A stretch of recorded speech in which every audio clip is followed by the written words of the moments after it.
by the Traffic and Parking Commission. You may appeal the decision by filing for a writ of certiorari with the Davidson County Chancery or Circuit Court. Your appeal must be filed within 60 days of the date of the entry of the Commission's decisions. We advise that you seek your own independent legal advice to ensure that your appeal is filed in a timely manner and that all procedural requirements have been met. Second item here is a motion concerning the Governor's Order 16 regarding electronic meetings. The items on the meeting agenda constitute essential business of this body, and meeting electronically is necessary to protect the health, safety, and welfare of Tennesseans in light of the COVID-19 outbreak and pandemic. Is there a motion on that item, please? Move to approve, Commissioner Woods. Ms. Woods, is there a second? Second, Commissioner Kern. Okay, Commissioner Kern. All in favor, Commissioner Woods? Aye. Commissioner Robbins? Aye. Commissioner Williams? Aye. Commissioner Kern? Aye. Commissioner Gilliland? Aye. Commissioner O'Connell? Aye. Okay, that has been approved. Move for approval of today's agenda. Is there a motion, please? Move to approve, Commissioner Woods. Is there a second?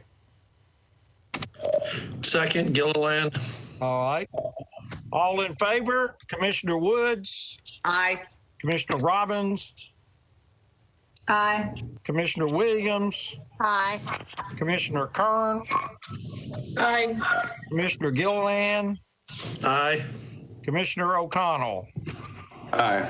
The agenda's been approved.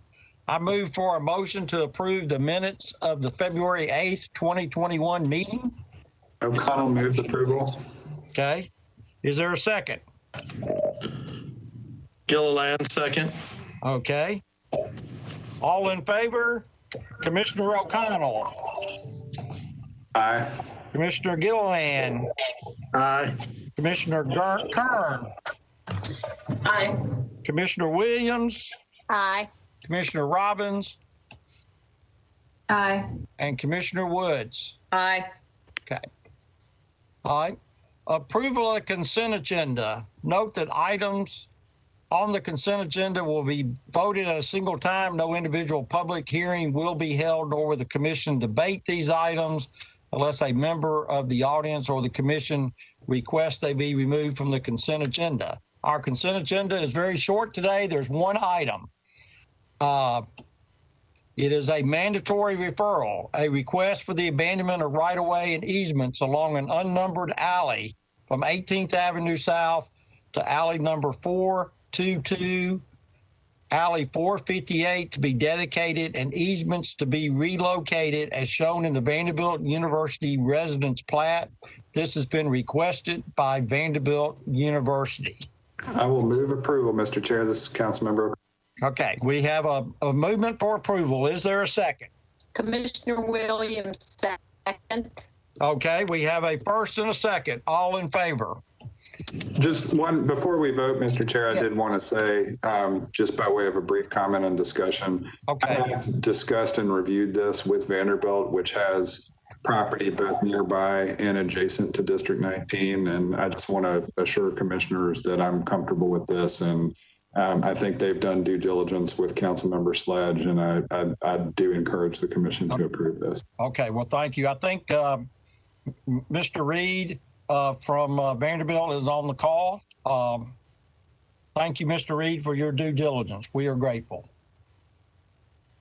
Okay, let me run the roll. Commissioner O'Connell. Aye. Commissioner Gilliland. Aye. Commissioner Kern. Aye. Commissioner Williams. Aye. Commissioner Robbins. Aye. Commissioner Woods. Aye. All right, the item has been approved. Moving right along, the next item on the agenda is BL 2021-646, an ordinance making amendments to various provisions of Title 2 and 12 of the Metropolitan Code to facilitate the implementation and operation of a smart parking program. I think we have Ms. DiMaggio Faye from the mayor's office and some others who have a presentation. We'll let you all begin, please, ma'am. All right, very good. Thank you very much for the opportunity to be here and to discuss this with you today. Colleen Herndon and myself are both participating today and have both been actively involved in the analysis and so forth that was performed leading up to this overview. I wanted to take just a minute before we walk through the presentation to sort of, I know there's been a number of questions and Commissioner Green spoke to us about this between the last meeting and this meeting about efforts that have been undertaken before and this effort and how they're different and so forth. So I wanted to just take a few minutes and talk about a little bit of history leading up to this, and then we'll walk through the actual summary of changes that would be contemplated here. As the 2019 analysis that led to even the previous effort that was undertaken noted that the system significantly underperforms now. So that same analysis pointed out they're operating at about 10% economic efficiency, and we know that that's an opportunity for Metro Nashville. There are things that are similar to the previous approach that was taken. The objectives, I think, in many respects are very similar. Both seek to utilize technology to improve operational efficiencies and customer service. But the current RFP that we are looking toward takes the lessons that are learned from many of our previous activities and updated our procurement approach within the current RFP. Rather than using consultants as an example to inform and draft the RFP, we utilized a peer review team and a multi-departmental approach to the development of the RFP, including many of the staff who were involved in previous efforts, so that historical perspective and knowledge of where we're aiming is brought forward. We also, rather than looking at sort of a more prescriptive financial model, this is a more flexible financial model. And there are some other key components, for example, performance objectives in the RFP and so forth. And we had, like I said, an opportunity to discuss this a bit with Commissioner Green and really appreciated his insights and the knowledge that he shared with us from other efforts. So with all of that said, we wanted to walk through what the changes are that you're being that you're asked to consider here. Like we said, many of the same opportunities, this is sort of the why, many of the same opportunities exist today as they did in 2019. The pointed out already the analysis that was performed. The average meter age is 15 to 20 years old, although I have had one individual who was on staff at Public Works who told me that these were the same meters they used when they were 16 and that made them at least 30. So we're going to go with the published 15 to 20 years old. The benefit for local retailers through increased turnover and parking availability, customer service, convenience, and availability of information, and then updating our equipment and operations can significantly increase our performance. So that's the why, in addition to that bit of history that we've shared. Next slide. So the summary of BL 2021-646 proposes amendments to Titles 2, 12, and 13. These are many of the same code revisions that were proposed with the prior parking RFP. And as I said before, the following departments were consulted in the development, legal, public works, police department, TVB, ITS, and finance. Majority of the amendments update definitions and or terminology to allow for the use of updated parking technologies. Next slide. Authorizing parking enforcement patrol to use contractors to assist in the investigation of parking violations. Citation issuance will still require the approval of Metro employees and allows the use of electronic forms to notify traffic violators to appear in answer to charges. Next slide. The Title 12 amendments include updating the definitions of parking meter and parking space to allow for parking pay stations, replaces the use of booting with immobilization, allows Public Works to utilize contractors to perform administrative functions of Metro's valet and residential parking programs, gives Public Works discretion on granting valet permit renewals, removes the provision that there will be no parking regulation on Sundays, amends the definition of parking meter zone to include signs or paint markings to indicate on-street parking spaces where lawfully permitted. Next slide. Allows for payment for parking by credit card pay station and by web-based applications subject to the control of the Traffic and Parking Commission. Adds phrase or other unrelated equipment to make it unlawful to tamper with or destroy equipment related to a parking meter. Clarification on the existing law that disabled parkers may park for free up to the time limit of the parking space, and deletes the carbon offset parking permit program. Next slide. Title 13 amendments authorizes the use of license plate scanners under the following conditions: used solely for determining vehicle parking violations, and information will be deleted within 30 minutes for vehicles that do not violate parking restrictions. Next slide. So this is a different approach to pursuing many of the same opportunities. We've taken the applied lessons learned and this multi-departmental approach in the RFP development so that we were assured of the consensus of the departments in what we were proposing and how we were moving forward. We enlisted this expert peer review group. We mentioned them, I believe, in our last call, but to reiterate, that included individuals with years of experience in operating very successful systems in Columbus, Ohio, in Louisville, Kentucky, in Birmingham, Alabama, in Newcastle in the UK, and in Austin, Texas.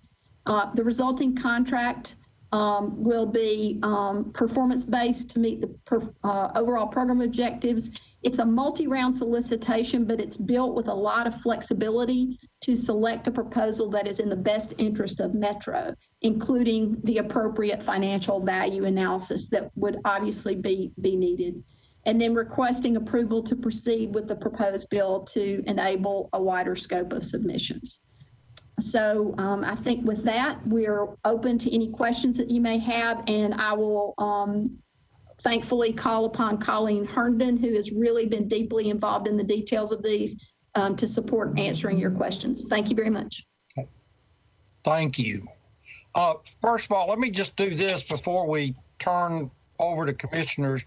Is there anyone from the public that is on this call or who want to comment about this agenda item? Okay, so I just want to make sure the public gets heard if we have someone. Okay, commissioners, your questions, please. Mr. Chair, I've got several, and I'm happy to start. I see Ms. Costonis has also raised her hand. I don't know if she should go before I jump in. Okay, and Ms. Kern has raised her hand. So, And me, John, is there a place when we have questions, we're supposed to raise our hand and we just wave at you? okay, there's a little hand waving thing here if I look at it. So I see it. Thank you. So let me go with Ms. Costonis. Did you have something you needed to add to this before we took? Yes, thank you, Mr. Chairman. I just had a quick technical issue. Okay. My issue was that there is a substitute of the ordinance, and it's a very minor housekeeping correction of a typo in itself. You'll notice that the agenda says titles 2 and 12, and that Ms. Massimo's presentation said titles 2, 12, and 13. So that is the whole of the substitutes revision, is just to add the phrase and 13 to the caption of this bill. And I just wanted to make sure that y'all recommended it subject to the adoption of that substitution, making that technical correction. Okay. All right. Well, thank you for that legal clarification. So it's amends title 2, 12, and 13, correct? Okay. All right. Thank you. All right. Commissioner O'Connell. Thank you, Mr. Chair. I have several questions, a couple of which are follow-ups just to see if we have made any progress on these. Last time this came up in this forum, I asked relative to the previous proposal, which we know put incredible pressure on our fiscal year 20 budget. Do we know yet whether approval of this has an impact on an upcoming FY22 budget, or as in, are we expecting to need to approve this program in order to meet the revenue needs of an FY22 budget? I think we answered that question in the interim time. Councilmember, if I recall correctly, you asked that question of us directly, and we had told you that the answer was no. Certainly, the opportunity that this funding could afford is out there and understood that it may materialize, but it's not being counted on in the way that you're describing. Okay, great. Thank you for that clarification. I guess I had overlooked a clarifying point. I think last time in this forum anyway, we had heard we would need to wait until it advanced a little bit, but that's good to understand. As you know, I've also asked, just under separate cover from the standpoint of kind of Metro Council's initial consideration of this, for kind of a compare and contrast sort of understanding the two proposals. I'm sure you're aware by now, there was quite a bit of public resistance to the idea previously. There may have been some salient characteristics, and I know it would help me understand which of those community concerns have been addressed if we could kind of see a side-by-side comparison of the plans. Is that available yet? It is. We can. We've got a public-facing chart of comparison that we can certainly send to you.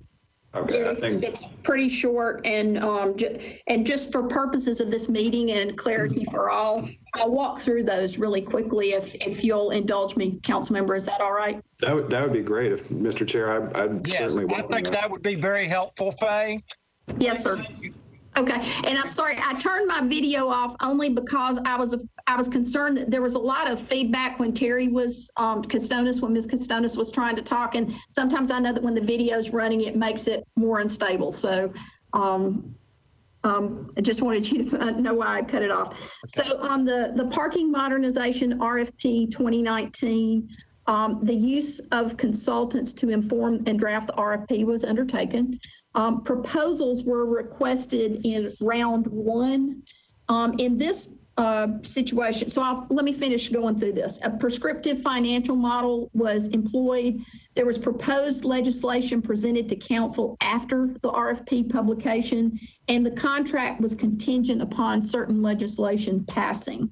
In this particular model, we requested, we've broken out what was one round in the prior RFP into two rounds. And in the first round, we will evaluate the respondents on their financial stability and their technical expertise with projects of similar scope and scale. And we will take that requested feedback in round one to inform the evaluation criteria that we would use in round two. And so we've deliberately placed the financial proposals in round two of the solicitation so that they can be informed by the responses that are received in round one. And also included in round two is an evaluation of the offeror's proposed plan for implementation in Nashville. In terms of other pieces of this, so I mentioned before the initial RFP or the previous RFP used consultants. We used a peer review, as we've talked about, a very deep bench of experienced personnel in running successful programs from across the country to inform our RFP. And we deployed this multi-departmental approach. So there's been extensive involvement of Metro departments that will be impacted or involved directly in the RFP. The proposals, again, before were requested in round one, as I just described to you. This time they'll be requested in round two. The more prescriptive financial model is being, instead, we will have multiple financial models in consideration that will enable us to select an approach that best benefits Metro Nashville and will be examined carefully by our own, finance staff in terms of its suitability. The proposed legislation was presented to council after the RFP publication. This, of course, is being presented to council prior to the RFP publication. The RFP is also based on performance objectives. And then previously, the contract was contingent upon legislation passing. And since legislative changes will be made before the contract agreement is reached, that contingency will not apply here. So those are the major differences, Councilmember O'Connell, that we can discuss in a public-facing format right now. As you're aware, once you're in the procurement process, which we are, we have to be, very cognizant of and adherent to procurement's regulations in the discussion. Sure. Thank you. That is helpful. Mr. Chair, I'll let others ask some questions and then might have a few more. Okay. All right. I think Commissioner Kern, we'll let you go next, and then we'll let Commissioner Woods go. Great. Thank you. I had maybe two questions. One, I was curious whether the residential and valet parking programs would be included. I think they were discussed last time around as potentially benefiting from some of similar technologies. So I was wondering if that was on the table this time around. And then secondly, I was also curious what the upcoming process will look like. And is this going to come back before this commission? And if so, at what point does the commission get to weigh in? Colleen, do you want to talk a little bit about the details? Absolutely. So we do not plan on having the residential parking permits and valet parking as a part of this particular RFP. You may have noticed that there are submitted, or I guess requested code provisions that would be changed in this legislation. And the intent of that was, while we're going through this process, to go ahead and allow for updated technology to be used for those programs, so that when they are encompassed with this overarching curbside management program that's developed, that those will be in place already. But it's not our intent to have those directly managed as a part of this RFP. Nora, I would add a little bit more to that as well. That as you may recall, and I know we've discussed this with several of the council members, and perhaps yourself too in the past, is, we have a number of different initiatives that are moving forward ultimately to the development of a curbside infrastructure management plan for Metro Nashville. The CORD pilot that you all are familiar with, the smart parking component, the downtown neighborhood traffic project, a parking operational analysis that would be metro-wide, including the residential areas, all would roll up into and inform the development of a full-scale, robust curbside infrastructure management plan.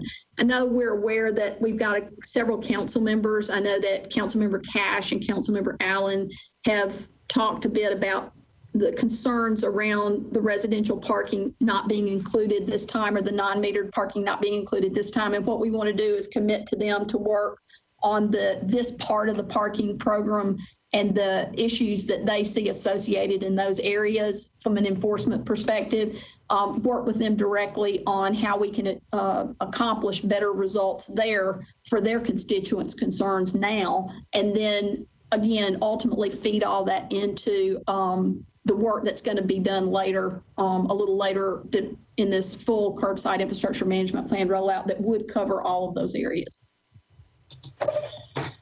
Yes, that makes sense. And I think I would just echo those council members that this commission has over the years seen a number of difficult, community conversations around neighborhood parking and not having a lot of resources to enforce it, to ensure it's being managed. So I think that's definitely something I would also hope is on the horizon for upgrading, since it's, I think, also been a while since that's been upgraded.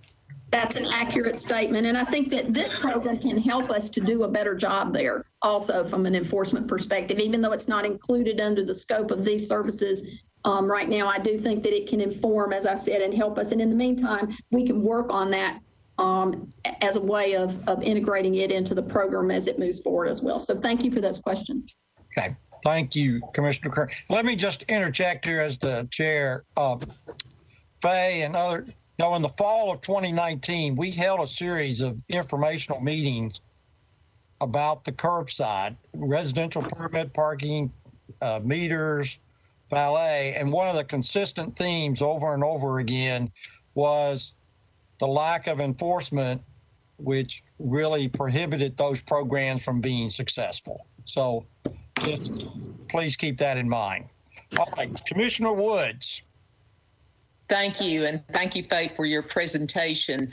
A couple of questions. I have several, but I'll let somebody else have a turn. Who's hiring and training these people? I was a little bit confused about that. That's my first question. Who's really supervising? Where are they coming from? Sounds interchangeable with some of our police enforcement, and the police are very highly trained. The second thing is booting is very, very unpopular.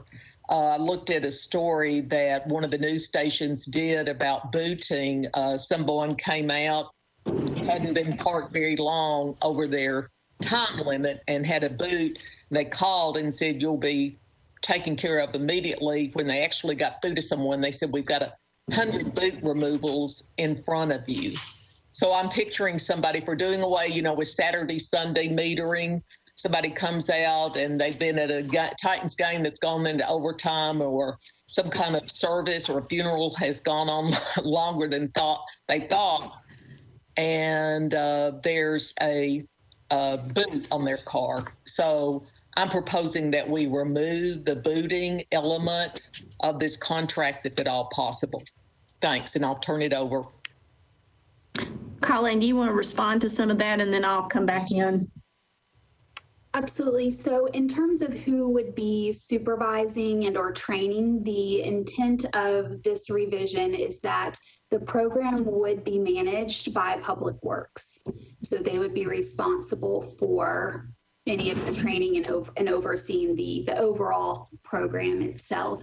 In terms of the— Not the police, Public Works. Yes, ma'am. Okay, thank you. You're welcome. In terms of the booting, the intent of these code revisions was not to necessarily include that or require that function be included in the RFP. The intent of this revision was just to update the language to allow for additional technologies to be used that aren't necessarily a boot. We've learned that there are different ways to go about it.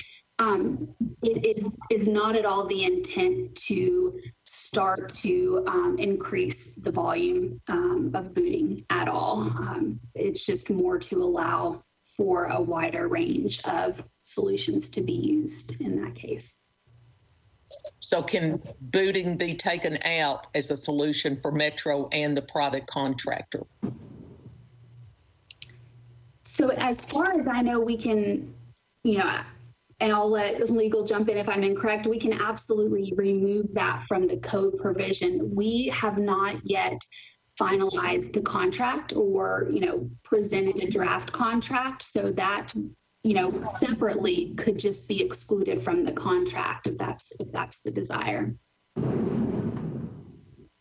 If I can add to that a little bit, if I may. Yes, please. So booting is currently allowed under the code, so we're not changing that. It is just changing, as Colleen described, the language from booting to immobilization, because as she stated, some other technologies are used that don't involve actually putting what is called a boot on a tire that can enhance parking enforcement. And so it was more, it wasn't so much changing the existing code provisions to allow for booting, because those are already in there. It was more just kind of potentially allowing some different types of technologies to be used. Okay. So if we move to pass this, can we include in the motion to remove booting as a tool for Metro? I mean, if we can't do it, why would we? If we're having so many problems with it, why would we do it? And why would we turn it over to a private contractor? So first of all, the private contractor would be absolutely subject to a determination made by a Metro Parking Enforcement Patrol employee that booting or immobilization was able to be done. So the contractor certainly would not have authority to boot or immobilize a vehicle without approval of a Metro employee, that it's actually appropriate under the law and under the circumstances.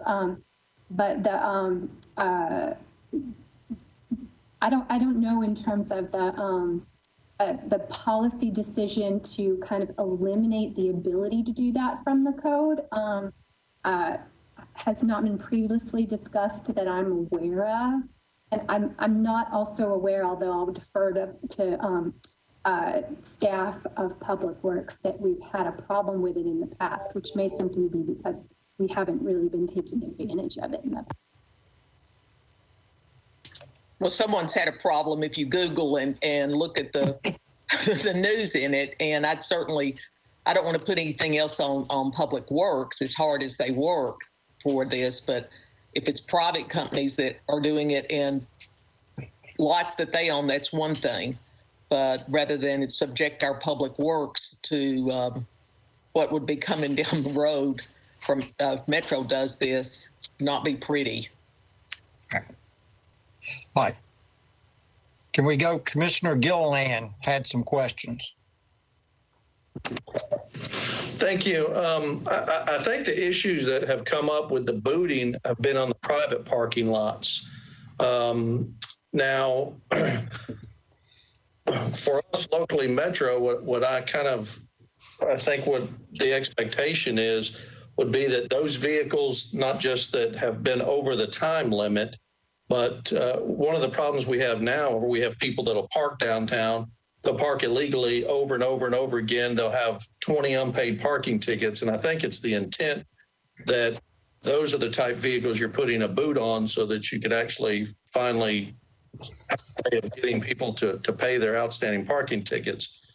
But the questions I have with regards to the language in the new amendments, there doesn't appear to be anything in there that allows for an exemption for fire department vehicles, EMS vehicles, police vehicles that are in the official capacity of their duties at the time. I'm wondering if they're going to have any exemptions in there for those vehicles or for other government vehicles in the course of their duties. And I think in here also it refers to a commission for Lloyd, a police commission. We may look at that. I think the code has been changed. I don't think that's necessary anymore for those in the parking control that we currently have. Can you advise on those? Terry Costonis, if you would answer the code questions, please. I will do my best. You mentioned the commission. I'm not sure that I know exactly what you're talking about. I do know that the provisions that revised the section about the parking enforcement patrol, I did run those past several people at MNPD.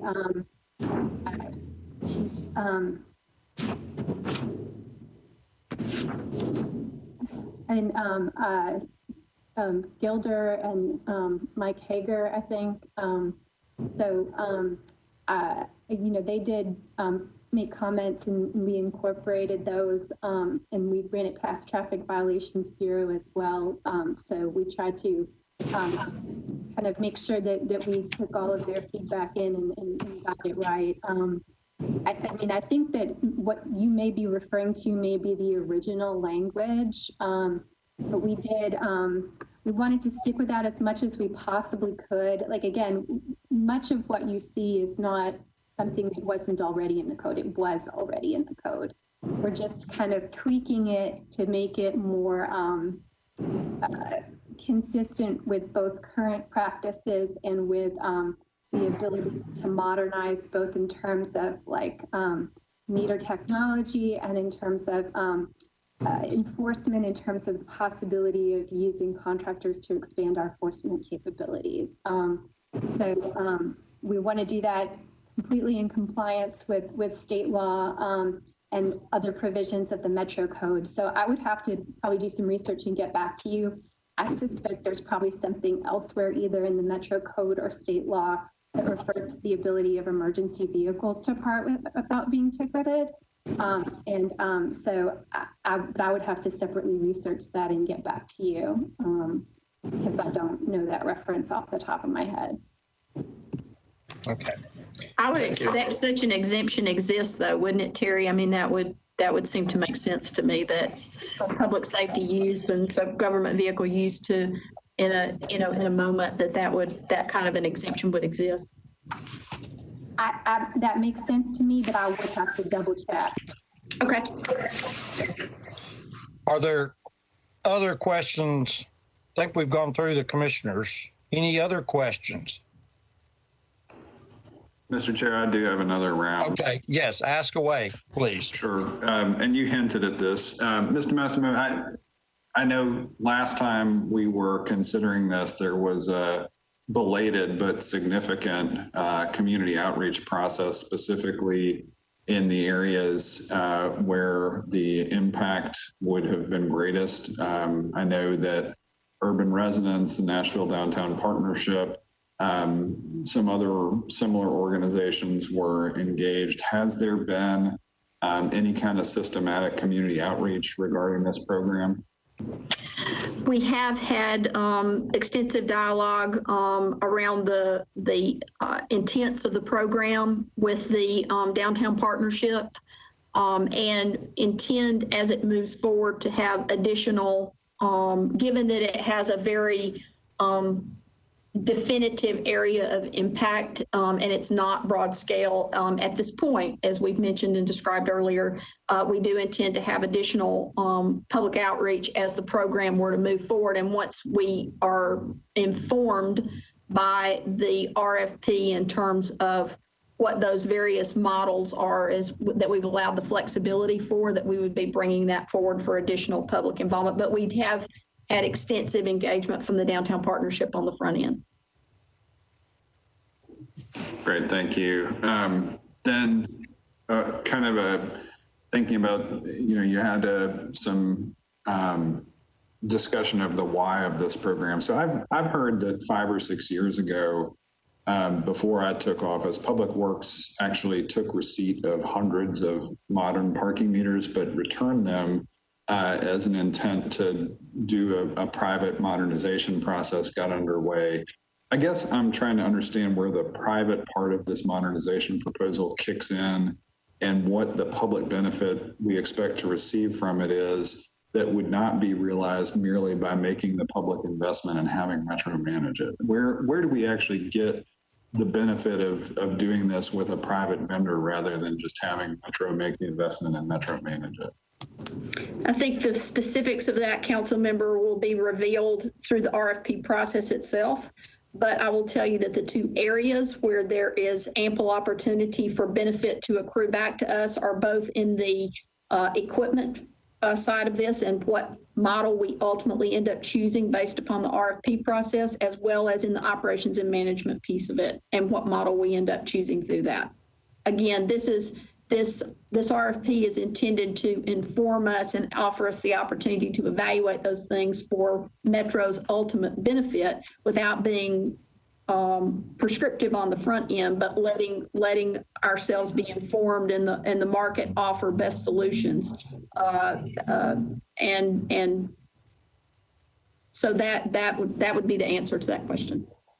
Okay, that leads to a natural follow-up, which is, am I understanding that the way this is playing out is this is effectively approval to execute the RFP process? Will this commission and the council get a second opportunity to weigh in on approval of the selected vendor as a, hey, like if we approve now, is that it and we're going, or is this kind of a step one approval with a step two approval coming once we have the details of the RFP? Councilmember, let me defer to Ms. Costonis just to make sure that I'm fully understanding of that approval action that you're describing now.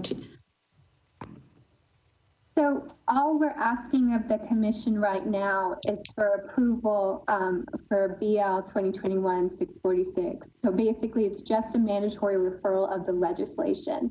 The legislation doesn't actually reference the RFP at all. It's just being done in the context of the RFP development process.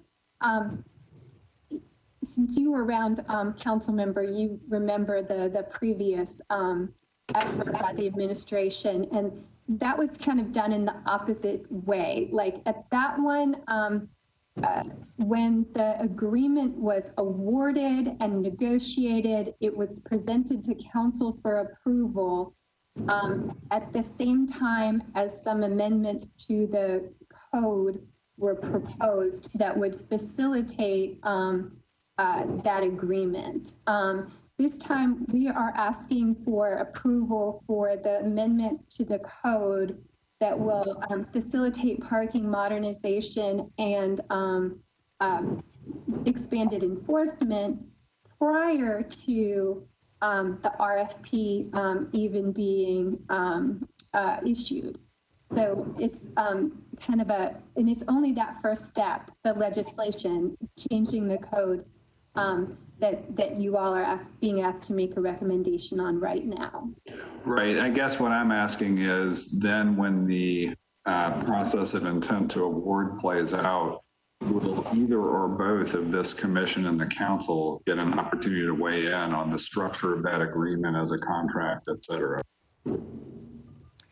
So the agreement itself probably, I would think that it would be referred to council for approval just like it was previously, but that would be post-award. The procurement process has to be done consistent with, best procurement practices. And so up until the award stage, that process is conducted in a confidential manner. So only the people directly involved on behalf of Metro would be privy to that information during that process. But once it is awarded, then that does become public information. And so that would be when the opportunity would occur for further approvals. Right. I guess just to confirm, that would come back here more than likely, or at least to council, right? For sure to council. I'm trying to remember I'm sure that because we did both at the first time. So the question would be under the Metro Charter, if it would be a mandatory referral to the Traffic and Parking Commission. And in general, anything that affects the traffic vehicles on the streets and roads would be a mandatory referral to this commission. So my guess is yes, but we haven't quite got that far yet. All right. Well, Ms. Costones, excuse me, Commissioner O'Connell, but since the commission actually has to approve the contract for the parking garages with a private operator, and the legislation makes reference to that, I would think that any contract with a private entity under the code, under the charter, would require approval of this commission before it could be entered into, particularly since the language here is stipulating our ability to enter into contracts with third parties for parking garages. That would be my interpretation of the charter and the code. Mr. Chairman, you just interpreted the law better than I could. That is absolutely right. The Charter Section 11907 does clearly say that it is this commission that has the authority to approve agreements to operate and manage Metro parking facilities, Metro-owned parking facilities. So that would be something that you would have to be involved in. You're correct. All right. Does that help address your concern, Councilmember O'Connell? It does. I think what you're getting at is I want to make sure that even understanding this kind of preemptively updates the Metro Code of Laws to allow for the flexibility for a program like this to proceed, that we still get kind of a final approval of, hey, we like this vendor and the arrangement that has been reached through the RFP process. We think this is appropriate, et cetera. Okay. And then, Mr. Chair, my final question here for this part of the discussion is, another concern of the previous proposal was that it appeared to incent monetization of curb space, possibly at the expense of mobility and other uses, again, particularly in urban environments where we were looking at possible transit or active transportation applications. How are we protecting ourselves, and this kind of is related to the valet fee process, from having a revenue requirement that winds up limiting the flexibility of the uses of our public rights of way in a program like this? Councilmember, that's an excellent question. I think that there are sort of two parts to answer that question. The first is that the intention of this is to incentivize the best management of our curbside infrastructure, ultimately leading up to that overall look at curbside infrastructure management that we discussed earlier. In doing so, it has to recognize, especially in this urban core, that it exists within a multimodal environment, and a very complex one at that. So all of those things will be contemplated, and we will be looking for that kind of understanding of the environment from the vendors, and in collaboration and cooperation with our partners in the area, be it other transportation providers, and WeGo and so forth, as we move forward with this effort.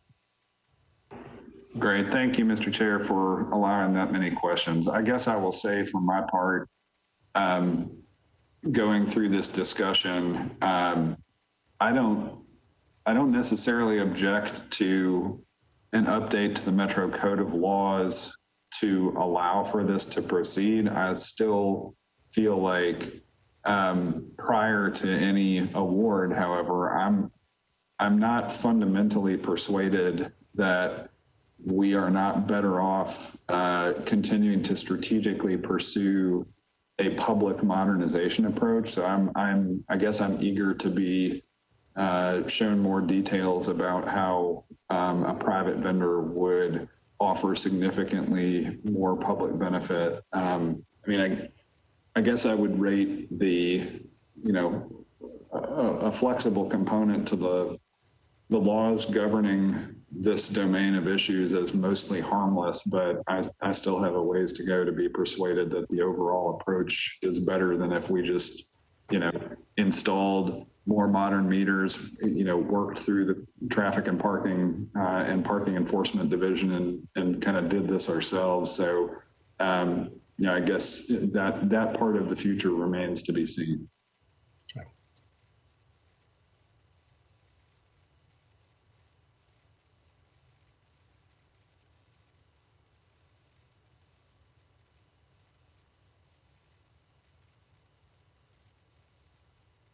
Mr. Chair, I think you were muted if you were speaking.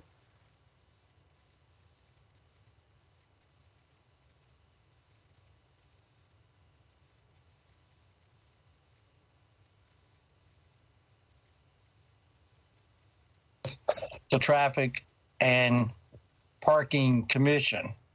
I'm just curious, how does that exactly work? Because my sense is that the money just ends up kind of in the general fund.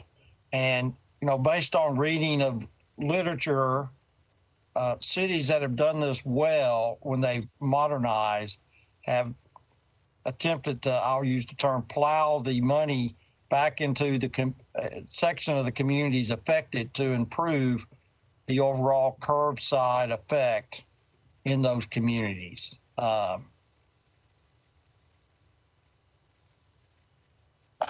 Colleen, do you want to take that question? Please. I'll apologize because I wasn't able to hear the first part of that question. It has to do with that the code states that Traffic and Parking Commission money is supposed to stay kind of with Traffic Parking Commission things. So would excess revenue generated, we'll just make up a number here, if the current program is generating, I think it's less than $2 million a year, and if we generate $8 million a year, is the incremental $6, how is that plowed back into the Traffic and Parking Commission programs?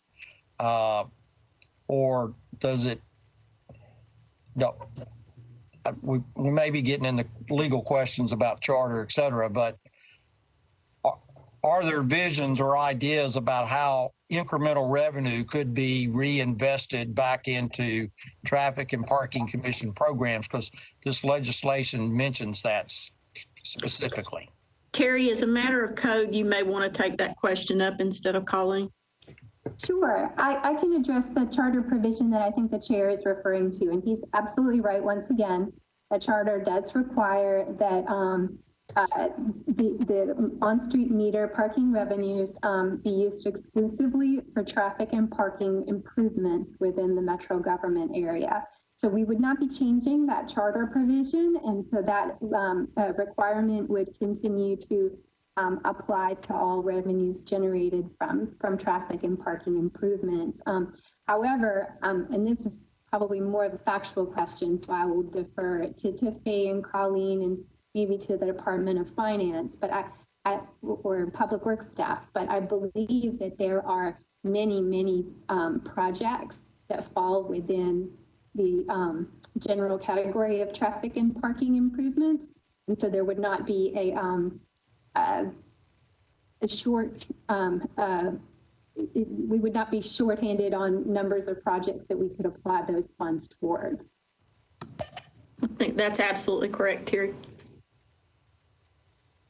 Well, that's all good. And I think some of this gets to Council Member O'Connell's questions that, you know, one of the concerns about the last time we went down this road was it appears that incremental money was being used to plug a budget. You know, we've indicated that's not the case here.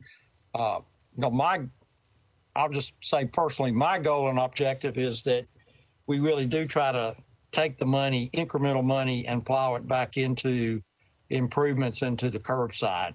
And I'm hoping that plans would become developed that would allow that to happen, because then I think there's more buy-in from the public if there's if those perceptions are fulfilled. So. Commissioner Green, one thing I would add to all of that is I know that I understood your last statement very clearly, and one of the things that I would note is that in order for you to feel confident that these things are being directed into ways that improve the curbside and improve the traffic and parking and so forth in Metro Nashville is to, you know, see the evidence of those kinds of processes and plans and improvements moving forward. And of course, you've seen CORD, you're now seeing the smart parking. I wanted to mention to this group just all of those initiatives that I laid out earlier, so you would kind of understand a time frame for those and have an expectation around the realization of those informing this organization, this body, and the work that it does. Is in addition to CORD and smart parking, we're anticipating that downtown neighborhood traffic project, we expect to receive the additional funding that we are grant that we are seeking to fulfill the funding need for that in April. So that project would get started this year. We want to go ahead and get the parking operational analysis started this year, and then all of those things be completed and roll into next year in 2022, this curbside infrastructure management plan that would really help us understand and direct, you know, resourcing and activity and all the things that you're talking about. So I wanted you to have some expectation that these are not, you know, sort of pie in the sky or far out there or somewhere out in the future kinds of things. These are things that are happening in very short order. And we are actively either seeking funding or putting together partnerships or developing scopes or all those kinds of things around this. So you should continue to expect to see a steady beat of activity over the course of this year and next that leads to the outcomes that you're desiring. Okay. All right. Well, thank you very much. Thank you very much. All right. There's no other questions from commissioners. Is there any commissioner who'd like to make a motion on this item? I'll make a motion to approve, Commissioner Kern. Okay. Is there a second?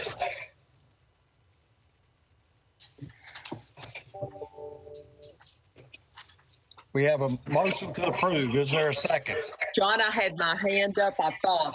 Oh, I'm sorry. Some of the hands had stayed up, so ask your question. Sorry. My apologies.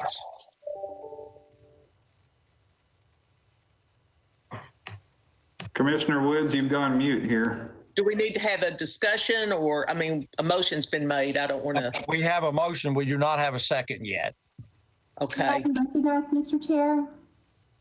Excuse me? May I be recognized, Mr. Chair? Yes, please. I just wanted to request again that that motion be kind of conditioned on the substitute being used to replace the existing legislation, just so we can make that change. Sorry, I seem to be having audio problems. Just to make sure that the substitute with the and Title 13 gets included in the motion. Okay. All right. I will revise my motion that it's includes and 13. Okay. So we have a motion. Commissioner Woods, do you have a question? I do. Okay, please ask. My apologies if you That's were. all right. I'm used to waiting. If I still don't understand what we're doing today, because based on what's happened in the past, it appears to me that we are privatizing some things. And sort of looks like we're getting some high-tech stuff, people that can use credit cards, send texts, notify people. And we're giving up assets that I'm not sure we'll get back. I'm not sure. I mean, is this ever going to come back to us? Is this our one chance to say yes or no on some RFPs? I mean, or is it going, so. Councilmember or Commissioner, I think that was described earlier, and Ms. Costonis can interrupt me if I get this wrong, but I believe that in response to Councilmember O'Connell's question earlier, that what we described is that this will come back to you as we move forward. And I also want to also make a underscore an understanding is we're not giving anything away.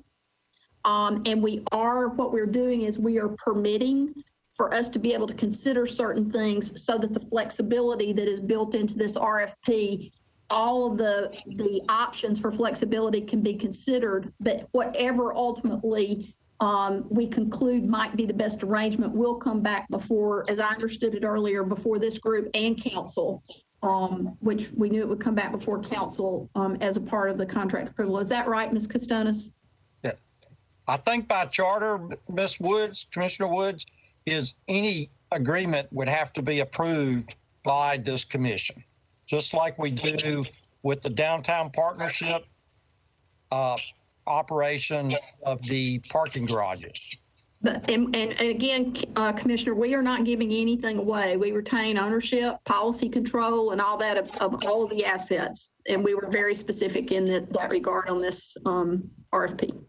But that some of the employees, we have the ability, help me understand, Faye, we have the ability to outsource people to make decisions about issuing tickets or putting boots on cars or We could have, depending on what are the responses to the RFP that we get back and we see what we think is most advantageous, we could end up with a model where there's a blended approach, where there's some Metro staff as well as some additional privatized staff or vendor staff that could complement their work in terms of, for example, if you had a large event going on and you needed more coverage in the area, rather than going out and staffing up for that, they could bring in more resources to help handle a particular event or something like that. But nonetheless, this model contemplates that Metro staff would be utilized. It's possible that there could be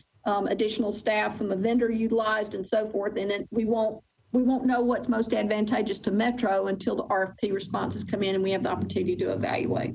Will any kind of RFP that's only publicly run? I think I'm going back to what Councilman O'Connell said, that's publicly run, that Public Works, Department of Transportation, some form of that is in charge, or Well, that wouldn't require an RFP, Commissioner, because that would be an in-house thing, but we would certainly be, as a part of our due diligence in evaluating RFPs, evaluating responses against our own operations and so forth, as part of what we would be contemplating as part of this. Faye, let me interrupt here. So, and Ms. Costonis, maybe you can answer as well. It's my sense that this particular legislation is allowing you to go solicit an RFP. Maybe that's too simplistic, but that's my sense of the bottom line. So I would say, this is Teresa. I turned off my video in hopes that would make my audio more understandable. Sorry if it's not.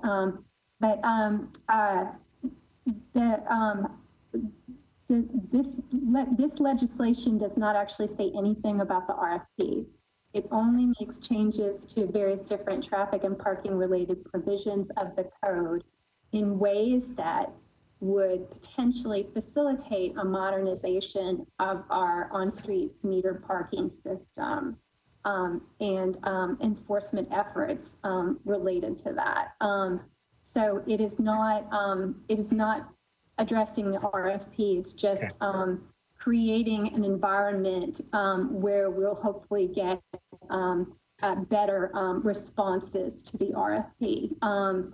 The other aspect I heard Commissioner Woods speak to was the ability of public works staff to engage in final decision-making regarding the issuance of tickets and decisions to boot or mobilize vehicles. And the buck would always stop with public works officials. With regard to ticketing, that's actually required by state law. So we absolutely would not set up any system where that state law was not followed and where those public works employees, Metro employees, didn't have that final say on whether a ticket was issued.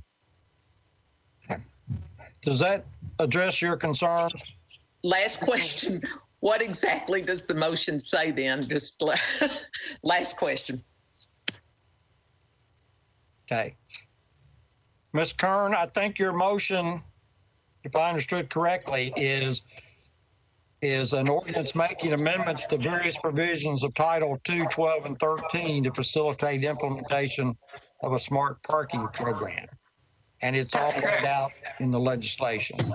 Is that what we're trying to approve, Ms. Costonis? You are making a recommendation to council with regard to the proposed legislation, which is a mandatory referral to the commission. Okay. So we have a first. Is there a second on this motion? I will second the motion, Commissioner Williams. Commissioner Williams. So we have a first and a second. So is there any discussion on the motion? We have a first and a second.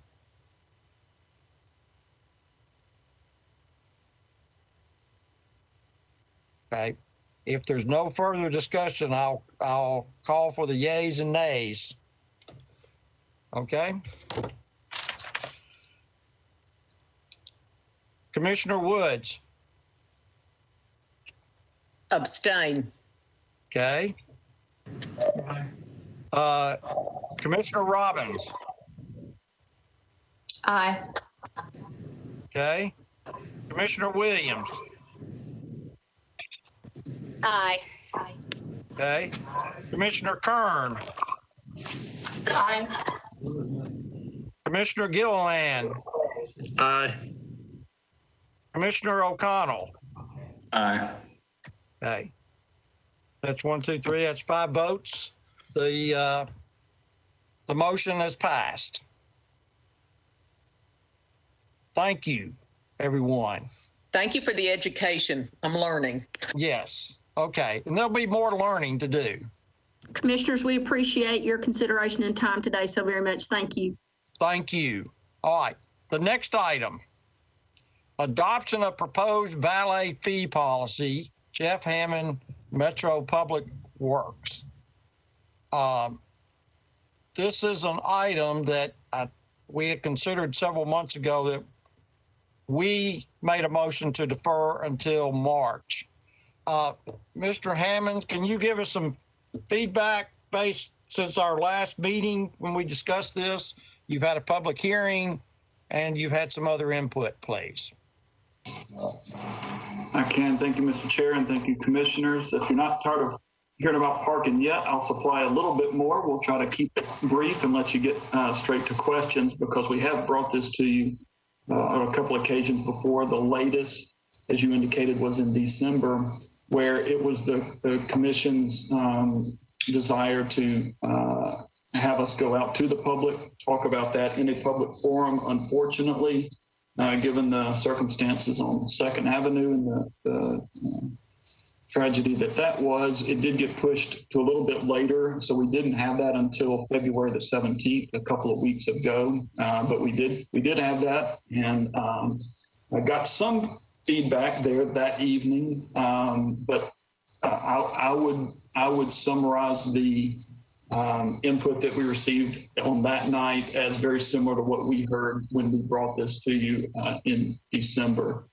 We did have some input that resulted in a fairly minor change to the document. This document that you're seeing here does reflect that, just in terms of correcting a street that would no longer be applicable to this policy. Other than that, things remain largely as they stood at that time. And so I guess with that, I'd be glad to take any questions that you may have on the policy or where we stand. Questions, concerns? Ms. Woods, do you have your hands up? And Commissioner O'Connell, I think, have your hands up. Yes, thank you, Mr. Chair. Oh, sorry, I don't know who's supposed to be talking. All right, and I know Commissioner Williams does. So we'll go O'Connor, Woods, and Williams. Great, thank you, Mr. Chair. I don't know if we have updated the staff recommendation here, but I will say for my part, representing again the portion of the city where this would have the greatest impact, if we are to take action on this today, my personal recommended action would be that we delay implementation of the policy until January 1, 2022. I mean, we think that based on current availability of vaccines for COVID-19, CDC guidance issued just today, that we are looking at a scenario where it may very well be the case that most Nashvillians and people visiting Nashville at least have the opportunity to be vaccinated by summer. But I would expect the hospitality economy probably not to seem like anywhere close to normal until Labor Day at the earliest. And I think giving the remainder of this year to have a better understanding of vaccine hesitancy, vaccine effectiveness, kind of lingering effects of the economic implications of the pandemic. I generally like where we have gotten to with the policy. I think applying it as a pandemic is still having pretty significant local impacts. Again, also taking into account the aftermath of the bombing downtown. We would do best by the people likeliest to be impacted by this as a policy to delay implementation until January. So I don't know where other commissioners are on this yet, but that's my personal approach to this. Commissioner Woods, you're next. I'm hoping we can get some flexibility about raising the $50 if at all possible.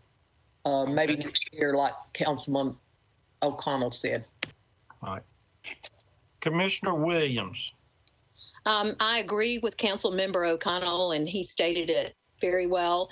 Our hospitality industry is still very depressed right now, and I don't foresee that coming back, even with the CMA was just canceled.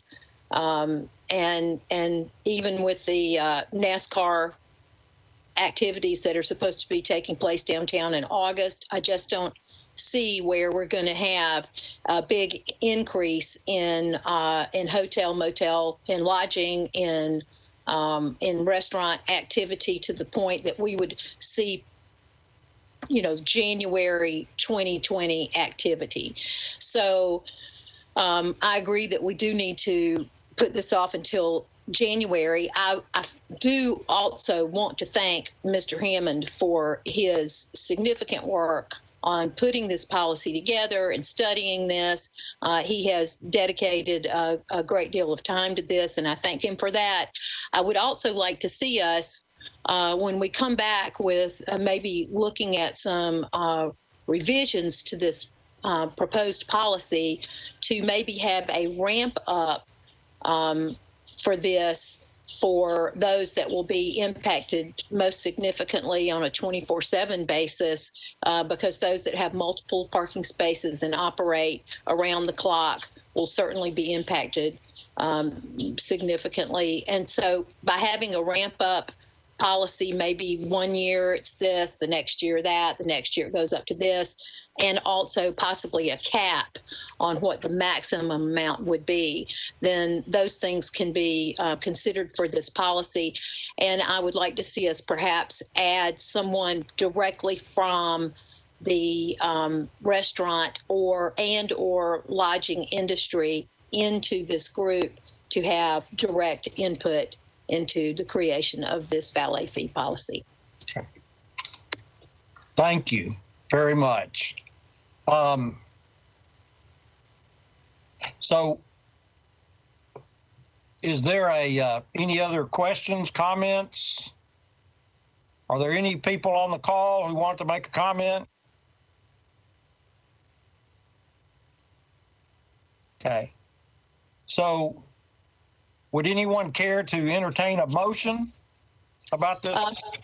Mr. Chairman, Commissioner Williams, I would like to make a motion that we defer action on this until November of 2021 in terms of coming back with a revised policy for submission for it to be enacted in January of 2022.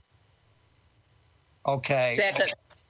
All right, we have a first and a second on that. So let me just ask my clarification is, so I think the council member had discussed maybe trying to, and Mr. O'Connell, maybe you can clarify that maybe adopting the policy and making sure it didn't get implemented until January 1. Is that what you're looking at, Ms. Williams? Or are you looking that we wait to make any approvals until later in the year when the policy's been revised further? I just want some clarification. I would like to see us wait until later in the year to make, because we need to, I think that we do need to see what's going to happen with the vaccines, with the hospitality industry. You know, we're not creating this to just pummel them, you know, and to add something else to their plate. So because it's difficult. So, you know, maybe November is too late. Maybe we could come back and just say 6 months from now. We come back in 6 months with a revised policy that we would approve and implement for January 2022. Okay. Commissioner O'Connell, do you have any comments?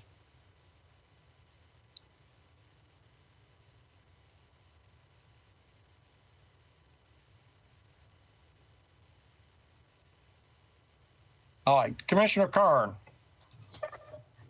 I was just going to propose maybe we do it a little bit earlier just to make sure that there's enough lead time and we don't surprise anybody. If we pass something in November with the intent of starting something in January 2022, that'd be potentially a pretty quick. So I don't know if maybe August or something would give us time to iron out final details and then have several months to let people prepare for the initial changes. Okay. I will certainly modify my motion to come back in August. Okay. So we have a modification of our motion. Mr. Woods, you going to second that motion again? Second. Okay. So I think what we have on the table is we want to do some additional work and then bring this back for discussion in August with maybe. Point of order. So we're just deferring the discussion here. Miss Commissioner Williams, but that we give everybody enough time to know that when the implementation would take effect. All right. So point of order, Mr. Chair. We're yes. Sort of deferring action until August. Is that the? That's my understanding. The motion seems to be a deferral until August. I'm going to maybe, hopefully, with not putting words in anyone's mouth, with an intention that we're looking at trying to do some modifications so that we can have approval with enough time for everyone to know our intentions. Is that correct, Ms. Williams? Yes, that's correct. Okay, because I do think it's important to try to get a policy in place. I understand we're still in unique times, but I do think it's important from the point of view of moving the city forward, of getting a policy in place that is better. All right, so we have a first and a second, which is a motion to defer this item till August. And Mr. Hammond will be asking you for more work on this. Is there any further discussion? Yeah, Mr. Chair, I guess kind of echoing your sentiment, my personal take on this is I guess I need to check the timing on this. We will have at some point, I don't know exactly the date, my term on the commission will expire, and we will very likely have another council representative here. And I have no idea who is looking at seeking to chair the Traffic, Park, and Transportation Committee and Council. I guess partly for, again, the interest of representing this area, I would like to take action on this before my term expires. So I don't know, I don't know if Ms. Williams would accept an amendment to reconsider it in July, just so that we could have one more chance before my term is up. I do not object to that. Okay. All right. Thank you. And we value your input, Commissioner O'Connell. It's been very helpful for the last year and a half. So. Great. Thank you. And thank you, Ms. Williams. All right. So we have a modification. Ms. Woods, are you going to second the? Second. Okay. All right. Now, any further discussion? Okay. We'll call the roll. Commissioner Woods. Aye. Commissioner Robbins. Aye. Commissioner Williams. Aye. Commissioner Kern. Aye. Commissioner Gilliland. Aye. Commissioner O'Connell. Aye. All right. Thank you. The motion's been approved. Okay. The next item on the agenda is a series of deferred items. Council Member Rosenberg, I found this on the web for different items. Council Member Rosenberg, are you still on the call? I am, Mr. Chairman. Okay.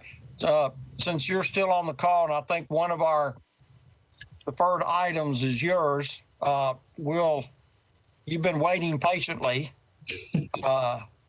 Patience is a virtue for this commission. My pleasure. You have a item H, ordinance to amend section 12.36.110 of the Metropolitan Code pertaining to weight restrictions on certain roads. I think you have modified this since your last meeting with us, please, sir. Yeah, thank you, Mr. Chairman. Thank you, commissioners. Really appreciate your input over the past couple of meetings, and also the input of those who have helped lead us to the latest and hopefully final version of the item before you. I believe there it is.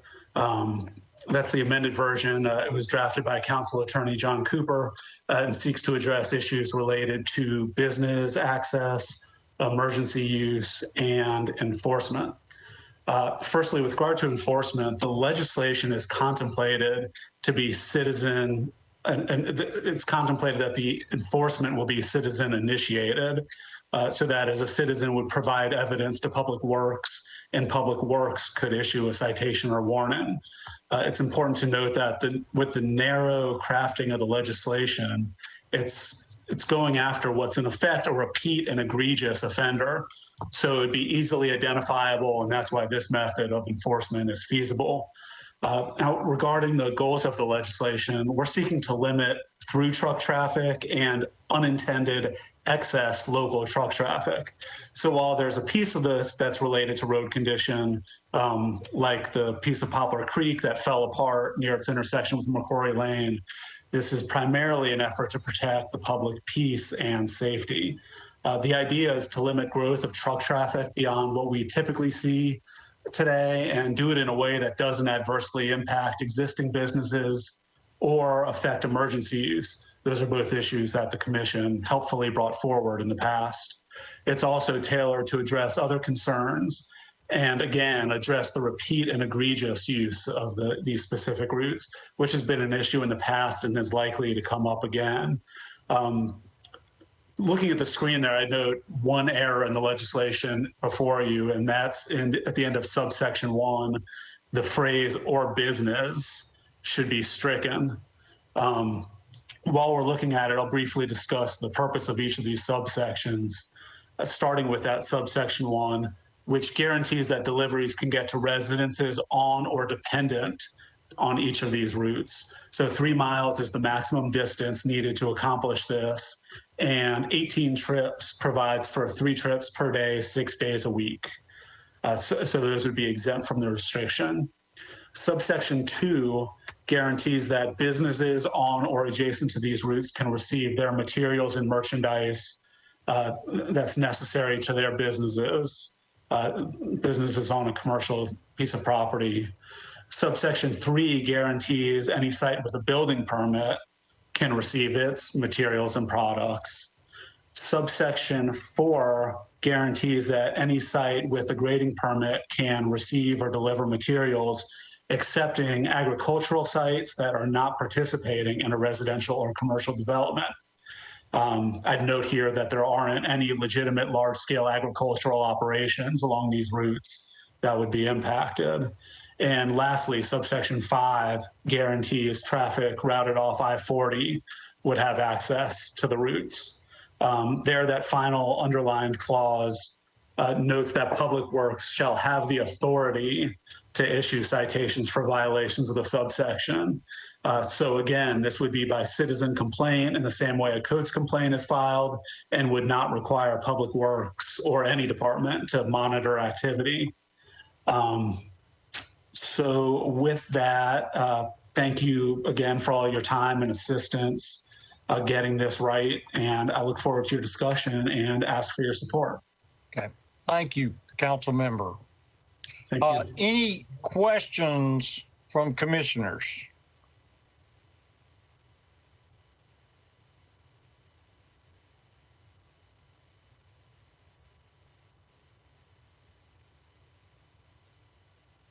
Okay.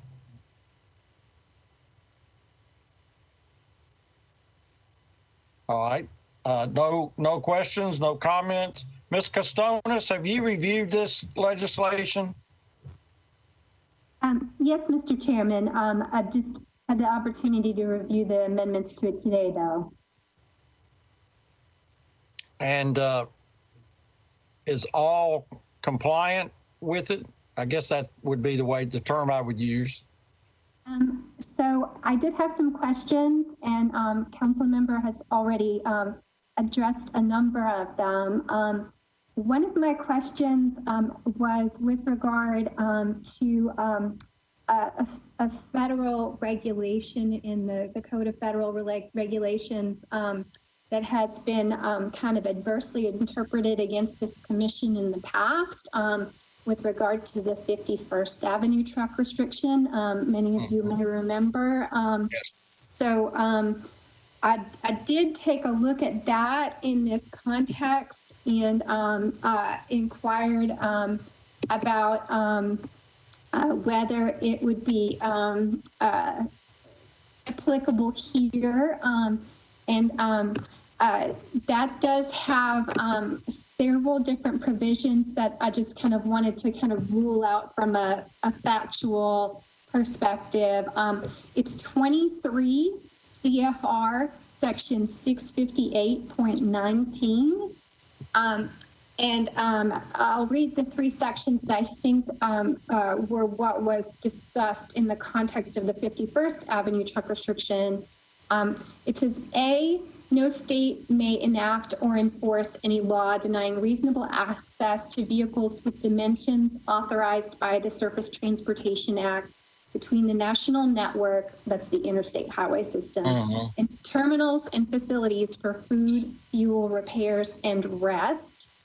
In addition, no state may enact or enforce any law denying reasonable access between the national network and points of loading and unloading to household goods carriers, motor carriers of passengers, and any truck, tractor, semi-trailer combination. And then it gives certain dimensions, which generally operates as a part of the vehicle combination described in other parts of the CFR. And then D says no state may enact or enforce any law denying access within a 1 road mile from the national network using the most reasonable and practicable route available except for specific safety reasons on individual routes. And then finally, the one that I think was ultimately the sticking point with regard to that 51st Avenue truck restriction, at least from TDOT's perspective, was subsection I-2, little Roman numeral 2A, that state access review procedures shall provide for the denial of access to terminals and services only on the basis of safety and engineering analysis of the access route. So I guess one question I would have is whether any of those provisions of the CFR section would be implicated here and could result in kind of an adverse interpretation against any action by the commission by TDOT, like we've had in the past. Council member? Thank you, Mr. Commissioner. Thank you, Ms. Costonas. So within 1 mile of the McCrory Lane exit, there's only one gas station.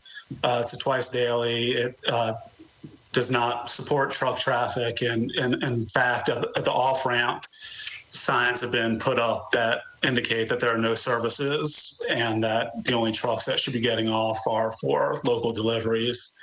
If the commission's more comfortable with it, I'd be glad to add an extra clause to the ordinance. I don't know if it would have any application or not, but I would leave that to you. Okay. All right. Ms. Costonas, or just my edification question, is there any other kind of similar legislation like this where the code is seems to be specific about activity on one particular street?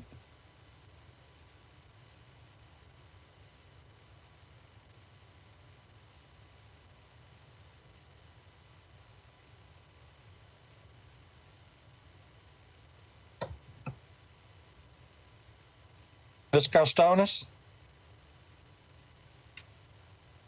Sorry, can you hear me? Yes, yes. Okay, sorry, I think I was on mute for a second there. Okay, I'm trying to find the relevant section to answer your question. I believe there is a provision in 1236. Let's see if I can find the right subsection here. It's also in 110C. That might be what I'm looking for. Yeah, so in 110C, as the council member points out, there is a specific provision that says no person shall operate any vehicle with a gross weight in excess of 5,000 pounds at any time on the 1900 block of Hutton Drive or on Woody Crest Avenue between its intersection with Hutton Drive and Interstate Drive, except that such vehicles may be operated thereon for the purpose of delivering and picking up materials and merchandise to residents on said street. All right.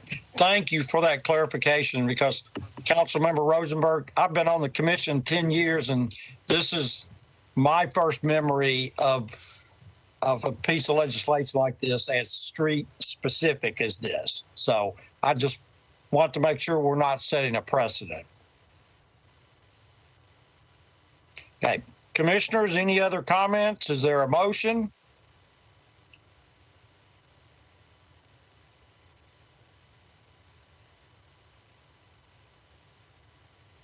Commissioners? I guess I also feel a little weird about having a bill that's so specific. But as a commission member, I think that's kind of a question for council if they want to pass legislation that's this narrow. So I'll make a motion for approval and I'll be curious to see what the full council says. Okay. All right. So we have a first. Commissioner Williams, second. Yes. Commissioner Williams, did you second? Yes. Okay. All right. So we have a first and a second. Are there any other questions? If not, I'm going to call the roll. Chair, I actually have one question that just occurred to me. Does Public Works have the capacity to issue citations for this, or do they have any other similar things like this that they would issue citations for? Commissioner Gilliam, can you answer that question about how this enforcement might work? I don't know if Public Works has ever issued citations. I know they do the parking citations and don't have any issues with that, but whether or not they're equipped or they've ever done this, I don't know. It's like it's more of a civil, it would be a civil citation more than anything. Okay. I mean, that's an excellent question. I mean, I don't know how the enforcement of this happens.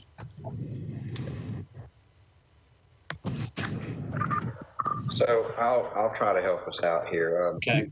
We Public Works can write citations via the permitting process. And I don't want to just bog down in permits versus ordinances, but like our Transportation Licensing Commission can issue citations to taxi cabs and that sort of thing. And I believe the councilman has written this similar to what codes can issue citations and our Transportation Licensing Commission can issue like citations. Public Works can issue citations. I made a few phone calls today and it's rare if it's ever happened that we issue citations for weight limit restrictions. It's usually for permits related to lane closures and that sort of thing. I would like to talk to the councilman again about the enforcement. Maybe I don't want to defer this if he doesn't want to. I don't want to get in the way of it, but I did try to make some phone calls about that sentence in that new amended version. And maybe the councilman can explain where PW came in instead of PD, and that might help us all. I'm sorry, what was the last explain? I'm sorry. So in your emails and in the legislation, at last number 5, it says, it's under number 5 where it says the Department of Public Works shall have the authority. I'm wondering if that should say the police department. That's what I wanted you to clarify where you got Public Works instead of. Maybe John did it. I don't know. Gotcha. Yeah, it did. So the explanation, the word for word explanation would be that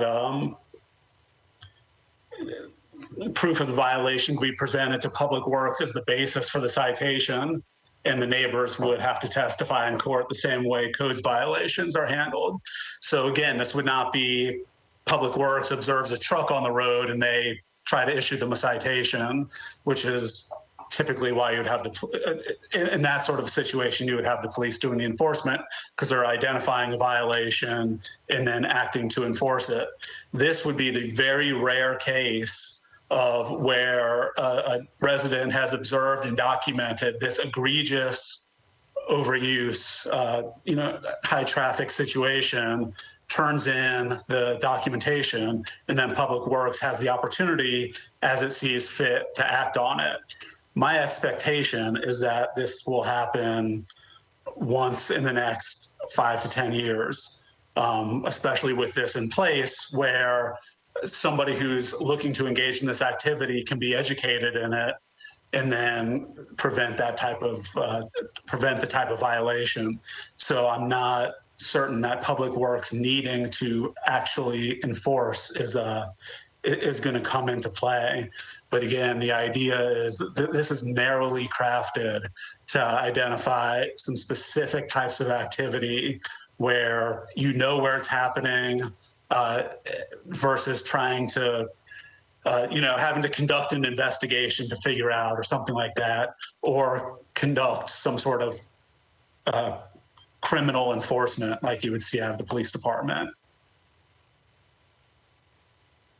And I believe that's why Mr. Cooper identified it as the most effective way to conduct enforcement.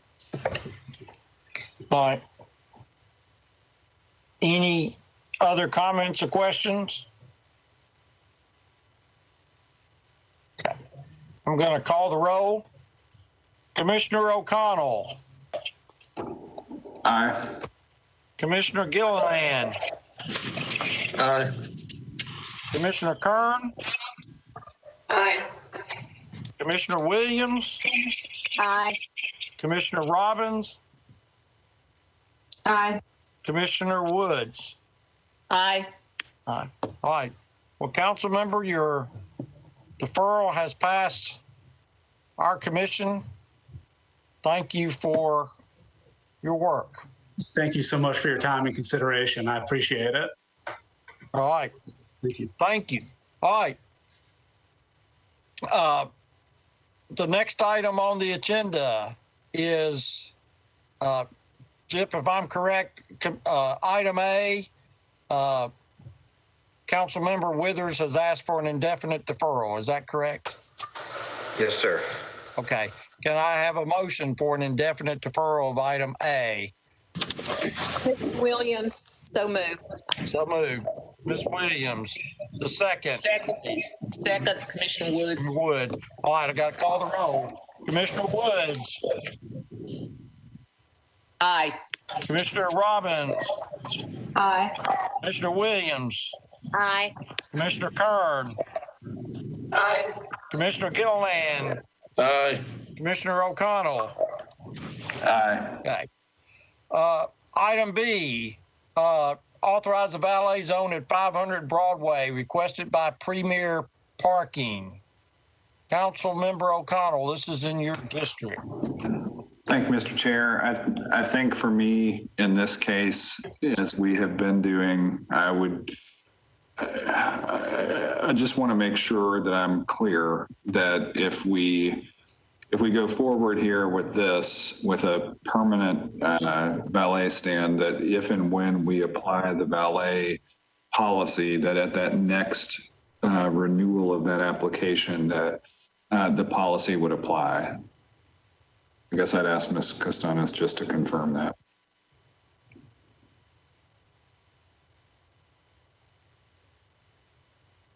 Ms. I Costanas? apologize so much. I was reading an email and could you repeat the question? Sure. Just basically wanting to confirm as we continue to receive valet applications, while we are waiting to apply a new valet policy, that if somebody gets this permit today, that the policy would apply upon the renewal of their permit, right? That it's not as though any applicant for a permanent, like these are permits, right? So that it's not as though you get grandfathered in at the $50 a year in perpetuity. You are applying for the permit under the current terms of the permit. Then when you renew, any subsequent policy would apply. So that if for instance, by, February or March of 2022, if the new policy is in effect, that someone renewing this permit would renew under the terms of that permit at that time. Is that correct? That is correct, council member. Great, thank you. In which case, Mr. Chair, I would move approval. Okay, we have a first. Is there a second? Second, Commissioner Woods. All right. All in favor? Commissioner Woods, Aye. Commissioner Robbins, Aye. Commissioner Williams, Aye. Commissioner Kern, Aye. Commissioner Gilliland, Aye. Commissioner O'Connell. Aye. Okay. Next item, authorize a ballet zone on the south side of the Mumbrian Street near First Avenue requested by the Register. Council member, this is again in your district. Thank you, Mr. Chair. Based on the previous discussion, I'm prepared to move approval. Okay, we have a first. Is there a second? Second, Commissioner Woods. Commissioner Woods, okay. We'll call the roll. Commissioner Woods, Aye. Commissioner Robbins, Aye. Commissioner Williams, Aye. Commissioner Kern, Aye. Commissioner Gilliland, Aye. Commissioner O'Connell. Aye. Okay. Next item is authorized residential parking by permit on Arrington Street.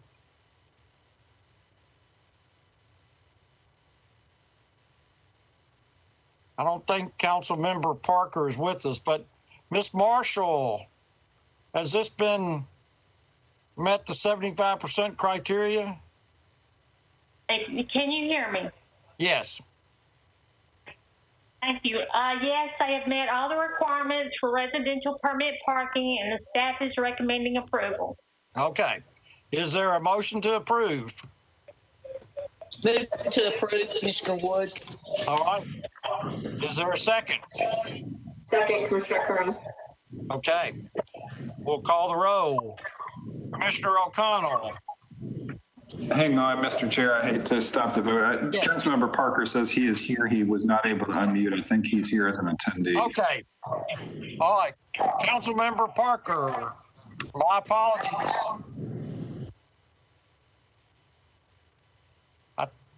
What, I think we're ready to approve your Council motion. Commissioner O'Connell, can you get his number and we'll open it? It looks like he has just been elevated to participant, so let's see if we can. Okay, thank you.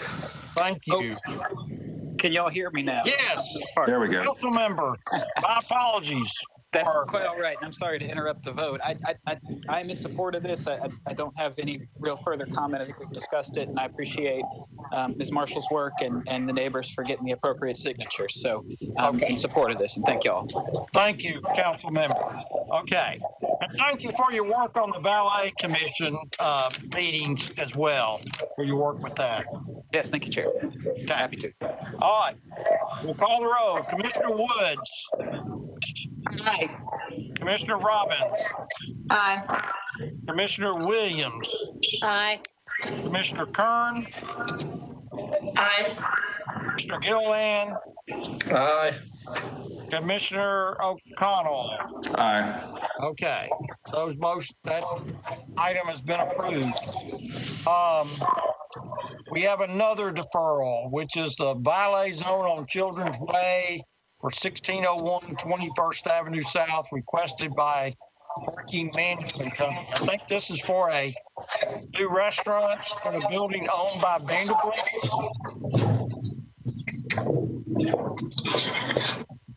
Is there anyone here that can speak to this item?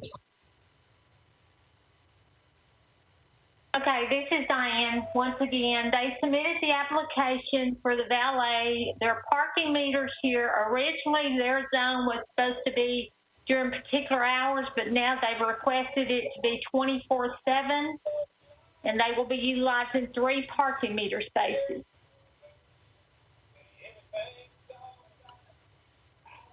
So they're requesting a 24/7 valet for a restaurant. Is that correct? That is correct.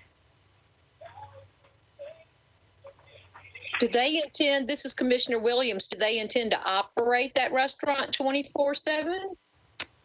I think, I don't want to speak out of turn on this thing. It is for the Central Barbecue that will be operating at this location. Okay. Well, I know they are not open for business yet because I was walk by there on Saturday. Chair, there is an attendee who has raised their hand. I don't know if that's. Okay, sorry. Commissioner Robbins, sorry. My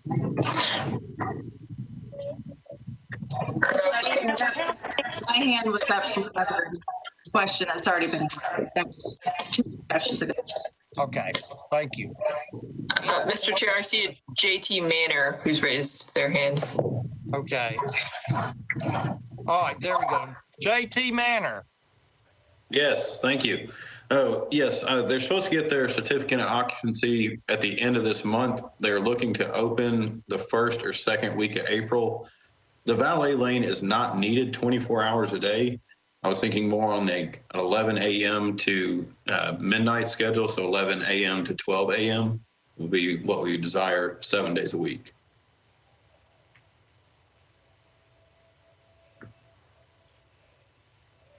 Okay. Well,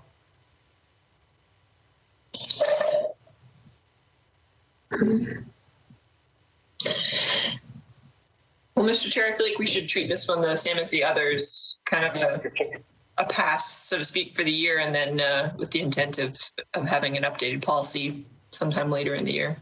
Okay. So, would you like to make a motion? Yeah, I'll make a move to approve. Okay. All right, we have a first. Is there a second? Gilliland, second. Okay, Gilliland, second. All right. So please note, this is for a valet stand to operate from 11 a.m. to 12 midnight. Is that correct, Mr. Manor?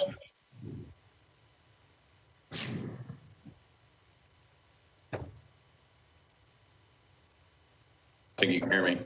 Yes, that's correct. Okay. All right. So that's what we'll be approving. So we have a first and a second. Any further discussion? Not, I'll call the roll. Commissioner Woods. Aye. Commissioner Robbins. Aye. Commissioner Williams. Aye. Commissioner Kern. Aye. Mr. Gillian. Aye. Commissioner O'Connell. Aye. Okay, the motion's been approved. Okay. The last two items are staff denial for an all-way stop at Rosedale and Herdwood Avenue requested by Councilmember Sledge. Is there any, I think we deferred this for a month and there were going to be some, I think, observations by Metro Police concerning traffic, speeding, et cetera. Do we have any feedback based upon since our last meeting? Yes, sir. I know that the motorcycle units went out there and observed that intersection for any kind of violations with regards to the speeding and the running of the stop sign. And they did not observe any violations at that time that they went out there. They went there one day and during a week, and then followed up on the following week and went back out there. Okay. All right. Thank you. Thank you for the special efforts made on this. I know the staff warrants indicate this does not meet an all-way stop. Is that correct, Mr. Knopf? Yes, sir, Mr. Chair. Can you confirm that Councilman Sledge is not on the call? I've sent him a text. I don't see him. Okay. Can you verify that there's not anyone else? Remember, we had a neighbor that's yes. going this time. Is there, right. Is there anyone who'd like to speak to this item?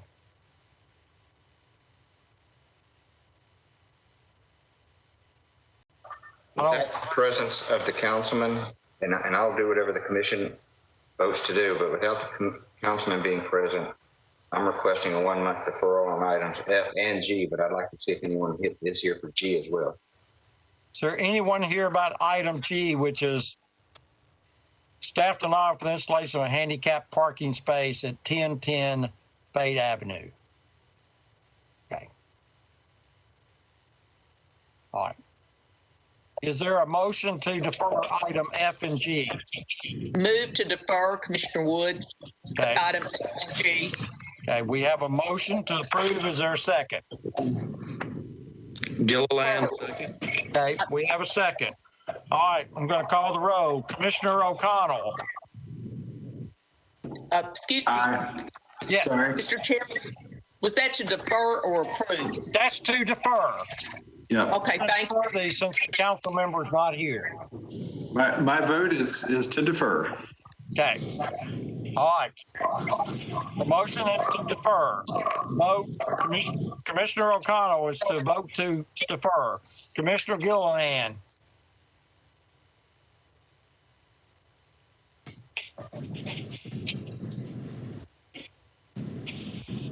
Mr. Gilliland. Can you hear me? Yes. I say aye for deferral. Okay. Commissioner Kern. Aye. Commissioner Williams. Aye. Commissioner Robbins. Aye. Commissioner Woods. Aye. Okay.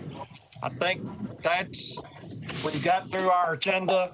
I know this was another long meeting, 2 hours. Lots of good discussion. Thank you, everyone. And we'll see y'all next time. We're meeting at Commissioner Williams' place, wherever that is, out in the woods. Okay. Is there a motion to adjourn? So moved. So moved. Okay. We are adjourned. Thank you, everyone. Have a wonderful rest of the day.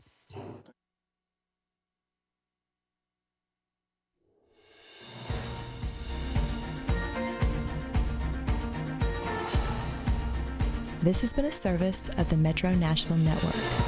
If you would like to see this presentation again, or for more information about this and other programs, visit nashville.org.